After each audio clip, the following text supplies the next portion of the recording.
Selamat sore teman-teman, apa kabar semuanya? Hari ini cuaca di tempat saya mendung dan kemungkinan akan hujan. Saya berharap di tempat teman-teman sekalian cuacanya cerah dan menyenangkan. Salam organik. Kali ini saya ingin mengajak teman-teman untuk membahas tentang bahan-bahan alami penyubur tanaman yang sebetulnya tersedia di dapur kita, tetapi selama ini sering kita abaikan. Ada paling kurang 10 jenis bahan alami penyubur tanaman yang tersedia di sekitar kita dan begitu mudah untuk kita dapatkan. Mari kita akan lihat satu persatu, tetapi sebelum itu, bagi teman-teman yang baru bergabung, saya persilahkan untuk menekan tombol subscribe berwarna merah pada bagian bawah video ini dan bunyikan loncengnya agar teman-teman selalu mendapatkan notifikasi setiap kali saya mengupload video yang baru. Jangan lupa like, share, dan komen. Kita lanjut.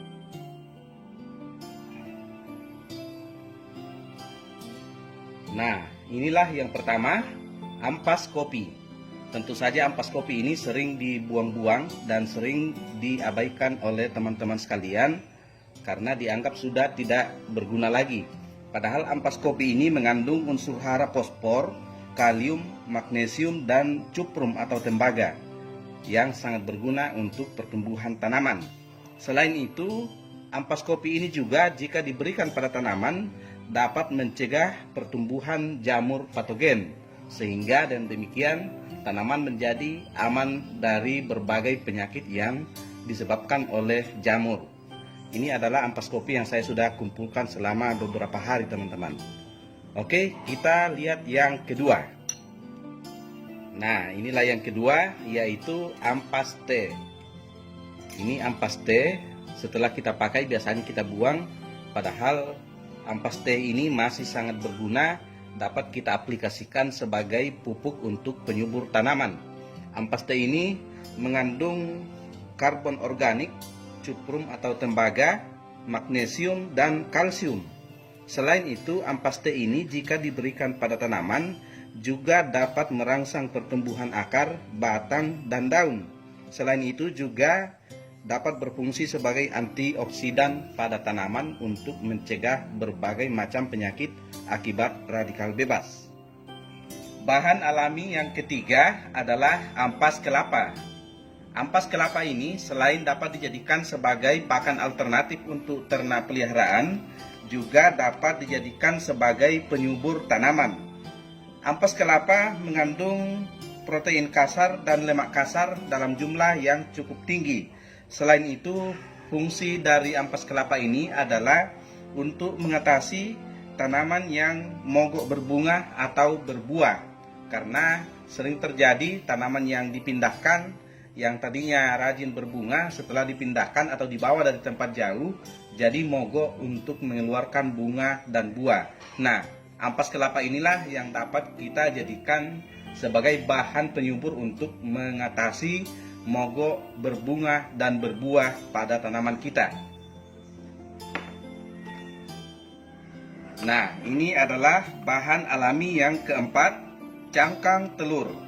Cangkang telur ini bahan pembuatnya 90% terdiri dari kalsium. Nah, unsur hara kalsium ini adalah salah satu unsur hara makro yang sangat dibutuhkan oleh tanaman dalam pertumbuhannya. Selain memiliki unsur hara kalium yang tinggi, cangkang telur ini juga dapat kita manfaatkan sebagai pengendali hama bekicot. Caranya adalah cangkang telur ini kita tumbuk sampai halus dan kita taburkan di sekitar tanaman. Selain itu, cangkang telur ini juga dapat menjadi pengganti kapur dolomit. Kapur dolomit salah satu fungsinya adalah untuk menetralkan tingkat pH tanah. Nah, itu dapat dilakukan dengan pemberian cangkang telur pada tanaman kita. Inilah beberapa manfaat dari cangkang telur untuk tanaman. Bahan alami yang kelima adalah kulit bawang. Baik bawang merah maupun bawang putih, keduanya memiliki khasiat dan manfaat yang sangat bagus pada tanaman. Kulit bawang mengandung unsur hara kalium, fosfor, magnesium, dan ferrum atau zat besi. Selain itu, kulit bawang ini teman-teman mengandung zat perangsang tumbuh berupa hormon auksin dan giberelin. Kedua jenis hormon ini sangat berguna untuk merangsang pertumbuhan akar dan pertumbuhan tunas baru pada tanaman kita. Selain itu, kulit bawang juga dapat kita jadikan sebagai insektisida alami karena mengandung senyawa asetogenin yang dapat mengusir hama pada tanaman. Inilah manfaat dari kulit bawang untuk tanaman. Nah, bahan alami yang keenam adalah kulit pisang. Kulit pisang ini, teman-teman, merupakan sumber unsur potasium atau unsur hara kalium yang sangat tinggi. Selain memiliki unsur hara kalium yang tinggi, kulit pisang juga berfungsi sebagai bahan untuk meningkatkan aktivitas mikroba di dalam tanah. Karena kulit pisang ini dapat menjadi media bagi pertumbuhan mikroba berupa jamur maupun bakteri yang berfungsi sebagai penyubur tanah dan tanaman. Itulah manfaat dari kulit pisang bagi tanaman kita. Nah, untuk bahan alami yang berikutnya, yang ketujuh, ini adalah yang paling banyak terdapat di dapur kita, teman-teman. Ini adalah potongan-potongan sayur. Ini ada potongan sawi, daun kelor, daun kangkung, dan daun singkong. Ini adalah potongan-potongan sayur yang merupakan salah satu sumber unsur hara nitrogen sebagai penyubur tanaman. Unsur hara nitrogen adalah unsur hara pokok yang dibutuhkan oleh tanaman, dan itu terdapat pada potongan-potongan sayur yang ada di dapur kita yang sejatinya sudah siap untuk kita buang. Tapi kalau kita manfaatkan, maka ini menjadi bahan yang sangat berguna untuk tanaman. Selain sebagai unsur hara nitrogen, sayuran ini juga di dalam tanah dapat berfungsi sama dengan kulit pisang, yaitu sebagai bahan untuk meningkatkan aktivitas mikroba di dalam tanah, sehingga dapat menyuburkan tanaman kita. Itulah manfaat dari potongan sayuran untuk tanaman kita, teman-teman. Nah, bahan alami yang kedelapan adalah air cucian beras atau air leri.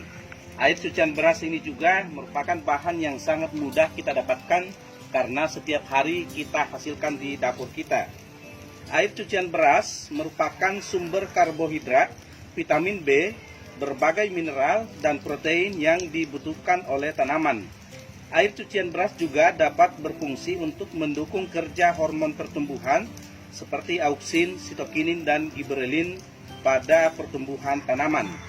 Selain itu, air cucian beras merupakan sumber berbagai bakteri antagonis untuk melawan perkembangan bakteri patogen pada tanaman.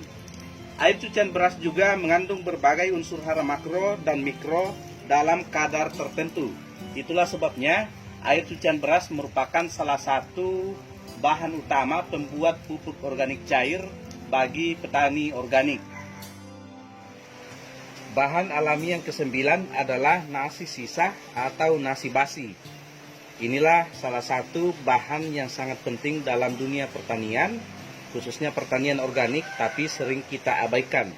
Nasi sisa setelah dibasikan dapat menjadi sumber mikroorganisme yang sangat penting bagi pertumbuhan tanaman, diantaranya adalah Saccharomyces dan Trichoderma.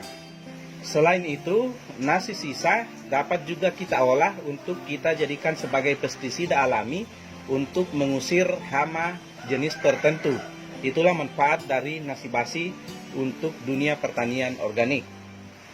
Nah, yang terakhir atau yang ke-10 adalah tulang ikan. Tulang ikan ini terdiri dari tulang-tulang dan kepala ikan yang tersisa. Tulang ikan ini mengandung unsur hara fosfor dan selain itu juga masih mengandung protein, lemak, dan kalsium yang sangat tinggi. Selain itu, daging-daging ikan yang masih tersisa pada tulang ini adalah sumber asam amino yang sangat penting bagi pembentukan protein pada tanaman.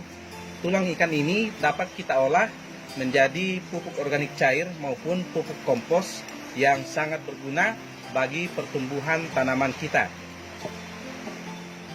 Nah, teman-teman, itulah tadi 10 jenis bahan alami yang sangat berguna sebagai penyubur tanah dan tanaman. Dan sekarang ketakutan saya rupanya benar-benar terjadi. Sekarang di rumah saya sedang terjadi hujan. Nah, bagaimana cara mengolah bahan-bahan alami itu menjadi pupuk organik yang siap untuk digunakan pada tanaman? Pada video berikutnya, saya akan tunjukkan pada teman-teman sekalian cara untuk membuat pupuk organik yang terbuat dari bahan-bahan alami yang terdapat di dapur kita atau sampah dapur. Nah, kalau teman-teman melihat bahwa masih ada bahan-bahan di dapur selain 10 yang telah saya sebutkan tadi, silakan sampaikan pada kolom komentar di bawah.